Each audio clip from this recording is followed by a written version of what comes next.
A year ago, a company here in North Carolina received a warning letter. They hired us to do a communication diagnostic to figure out why did this warning letter occur?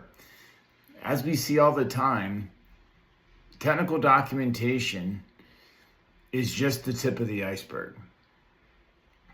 Teaching your team to write better is only going to get you so far. Also, what does it even mean to write better?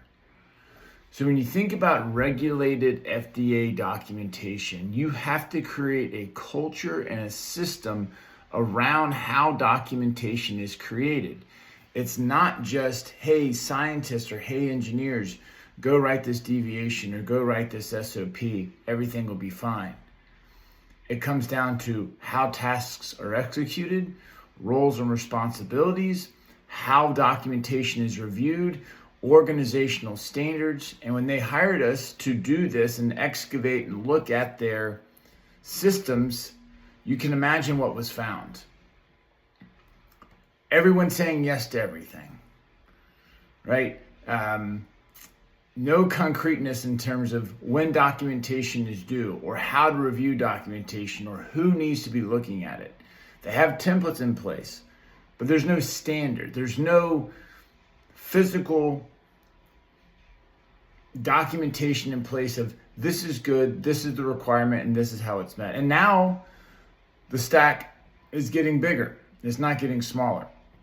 And one of the most eye-opening things from the conversation we had with them yesterday is the dollars and cents of this process. They're spending over $1 million a year between the reviewers and the writers, their engineers, their scientists, and the program managers who review.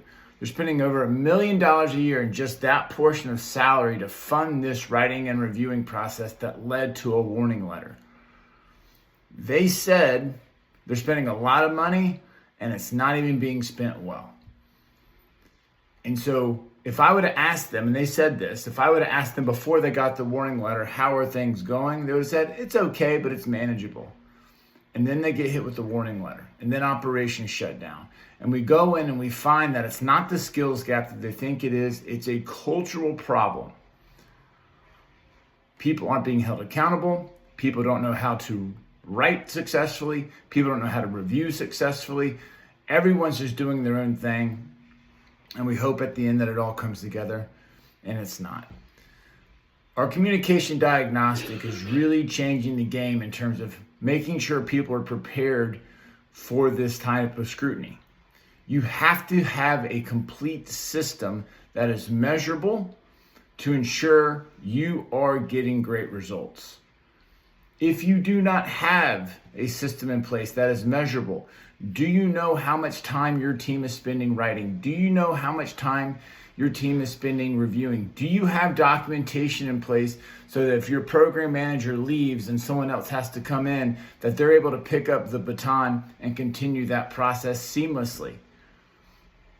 Do you have things outside of templates that help writers understand and engineers and scientists understand what's expected from them? We had someone say, these are subject matter experts. I don't understand why they can't write.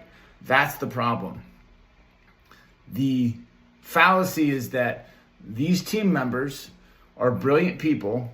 They spent 4, 8, 10 years sometimes in college learning their trade, learning their craft. And when they come out of school and into industry, that they can just write, they just get it. The problem is often the organization, and different people have different expectations as to what good documentation is. The VP has their own idea. The program manager has another one. Their peer review has another. And so these longer extended processes aren't usually a function of the writing itself. It's a function of the internal mess that's going on. So we're running these diagnostics for the month of May. We're looking for 3 clients. We've already picked up 1.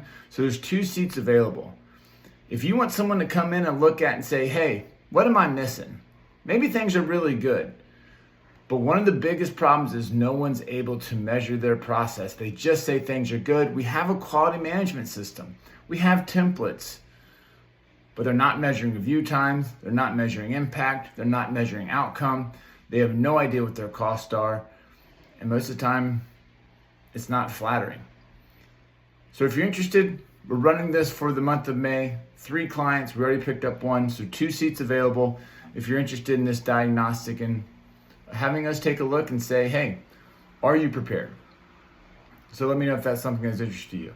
Again, they said they thought things were going well, and then bang, they got a warning letter. It's more than just writing skills.